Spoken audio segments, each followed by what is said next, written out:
Exercise 17.3 matric class question number 5। आज हम question 5 का पार्ट 3 करते हैं। अब सवाल तो देखें बिल्कुल क्लियर है कि A and B are subsets of universal set. तो हमें ये साबित करना है यूजिंग प्रॉपर्टीज़। तो इसके लिए हम स्टार्ट करते हैं राइट हैंड साइड से। हमने इसका लिख दिया प्रूफ। राइट हैंड साइड से हम इसको स्टार्ट लेते हैं और राइट हैंड साइड हमारे पास है A intersection B union A complement intersection B.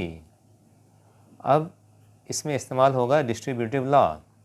अब डिस्ट्रीब्यूटिव लॉ इस्तेमाल करने से पहले आप देखें कि क्या ये ओपन फॉर्म है या ये क्लोज फॉर्म है।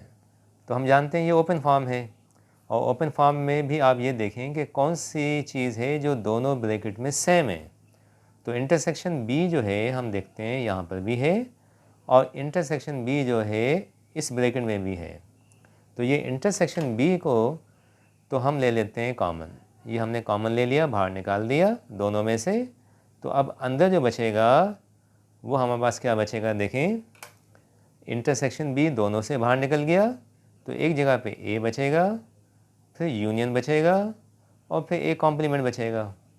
तो हम इसको लिखते हैं ए यूनियन ए कॉम्प्लीमेंट। तो अब हमने क्या इस्तेमाल किया है, जो इस्तेमाल किया उसको लिखना पड़ेगा। तो हमने डिस्ट्रीब्यूटिव लॉ यूज़ किया है तो हमने लिखना पड़ेगा कि बाय डिस्ट्रीब्यूटिव लॉ। तो यूजिंग प्रॉपर्टी का मकसद ही ये है कि प्रॉपर्टी को बयान करना है कि जो हमने यूज़ की बाय डिस्ट्रीब्यूटिव लॉ, ये यूज़ हो गया। उसके बाद नेक्स्ट स्टेप, अब जनाब आपके पास है ए यूनियन ए कॉम्प्लीमेंट। तो सेट और कॉम्प्लीमेंट दोनों जब यूनियन होते हैं तो उसका जवाब यूनिवर्सल सेट आता है। तो इसका जवाब क्या आएगा, यूनिवर्सल सेट। ठीक है, और हम जानते हैं कि इसको क्या कहते हैं, this is the law of complement. और intersection B same to same रहेगा। तो ये लॉ ऑफ कॉम्प्लीमेंट जो है, आप चाहें तो लॉ ऑफ कॉम्प्लीमेंट लिख दें पूरा, या आप सिंपली ऐसा लिख दें कि A union A complement is equal to universal set. ठीक है, तो अब उसके बाद हम यहाँ आ जाते हैं यूनिवर्सल सेट इंटरसेक्शन बी। अब यहाँ लगेगा आइडेंटिटी लॉ। आइडेंटिटी लॉ क्या कहता है कि जब भी यूनिवर्सल सेट इंटरसेक्शन होगा किसी भी सेट के साथ तो जवाब वही सेट आएगा, यानी कि जवाब बी आएगा। और ये क्या हमने यूज़ किया, बाय यूजिंग आइडेंटिटी लॉ। ये आइडेंटिटी लॉ हमने लिख दिया।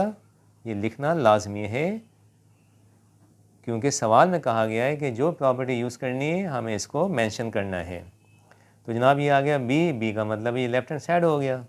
ठीक है, तो अब आखिर में क्या लिखना है कि since left hand side is equal to right hand side, therefore फिर हमने सवाल लिख दिया B is equal to A intersection B union A complement intersection B.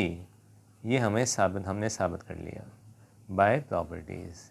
ठीक है, okay. Exercise 17.3 matric class question number 5, A and B are subsets of universal set, then proof by using properties. अच्छा, ये हमें साबित करना है कि B जो है इक्वल होगा इस राइट हैंड साइड के। और इस सवाल में ख़ास बात यह है कि यहाँ कंडीशन गिवन है A is subset of B. अब इसका इस्तेमाल भी होगा, मगर शुरू करते हैं राइट हैंड साइड से। तो स्टार्ट हम लेते हैं राइट हैंड साइड से। तो राइट हैंड साइड हमारे पास इस सवाल के अंदर क्या है, A union A complement intersection B. अब हमने इसमें डिस्ट्रीब्यूटिव लॉ हमें इसमें इस्तेमाल करना है। तो डिस्ट्रीब्यूटिव लॉ में दो फॉर्म होती हैं, एक क्लोज है एक ओपन। तो ये क्लियर है कि this is a close form, हम इसको ओपन कर देंगे। तो ओपन करने के लिए क्या करना है, जो बाहर दे रखा है ए यूनियन, इसको अटैच करना है एक मरतबा ए कॉम्प्लीमेंट के साथ और उसके बाद दूसरी मरतबा बी के साथ। जब अटैच करेंगे तो ये ओपन फॉर्म में आ जाएगा। तो अब सबसे पहले ए यूनियन को ए कॉम्प्लीमेंट के साथ लिख दें, ए यूनियन ए कॉम्प्लीमेंट हो गया। उसके बाद नेक्स्ट फिर ए यूनियन को आप बी के साथ लिख दें, तो हमने लिख दिया ए यूनियन बी, दोनों अटैच हो गए। और फिर बीच में क्या आएगा, ये ऑपरेशन कौन सा है, इंटरसेक्शन, सेम टू सेम। और हवाला देना लाजमी है कि जनाब कौन सी प्रॉपर्टी यूज़ की, कौन सा लॉ यूज़ किया हमने, बाय डिस्ट्रीब्यूटिव लॉ। ठीक है, तो डिस्ट्रीब्यूटिव लॉ की मदद से ये हमने इसको ओपन फॉर्म में हम इसको ले आए। ठीक है, next, A union A complement किसके इक्वल होता है, universal set, because of law of complement. Law of complement में ये दोनों जब यूनियन होंगे, यानी कि सेट और उसका कॉम्प्लीमेंट जब यूनियन होते हैं, तो जवाब हमेशा क्या आता है, यूनिवर्सल सेट। और ये सेम रहेगा, A union be remain same. तो अब यहाँ पर हम चाहें तो लॉ ऑफ कॉम्प्लीमेंट लिख दें, या सिंपली हम ऐसे ही लिख देते हैं कि A union A complement is always equal to universal set. ये प्रॉपर्टी हमने लिख दी। ठीक है, अब उसके बाद नेक्स्ट अगेन यहाँ पर डिस्ट्रीब्यूटिव लॉ इस्तेमाल होगा।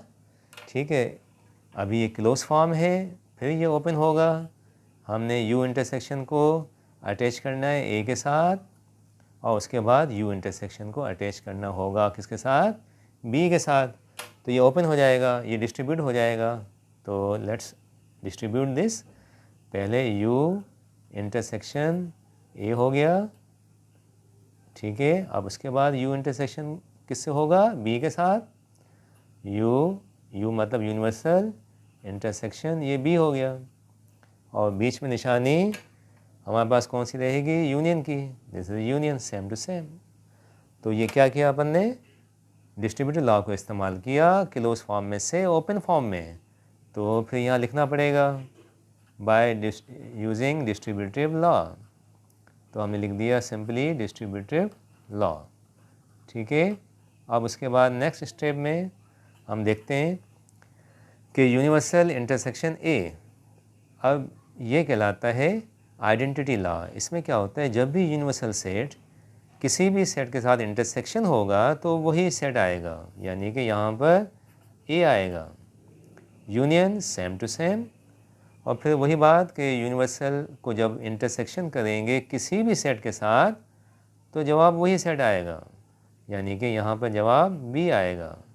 और ये दोनों के दोनों कौन से हो गए, आइडेंटिटी लॉस। तो यहाँ पर हवाला देना है जनाब कि हमने क्या किया, बाय आइडेंटिटी लॉ। ठीक है, आइडेंटिटी लॉ को हमने इस्तेमाल कर दिया। यहाँ तक आ गए। अब इसके बाद हम आते हैं इस पॉइंट पे। सवाल में कहा गया है कि ए इज सबसेट ऑफ बी।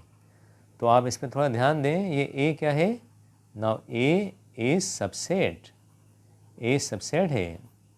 ठीक है, किसका, बी का। तो यानी बी क्या होगा, B will be called super set.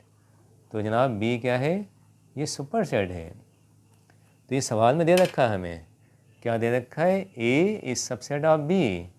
A means subset, B means superset. ठीक है, अब इसका इस्तेमाल होगा।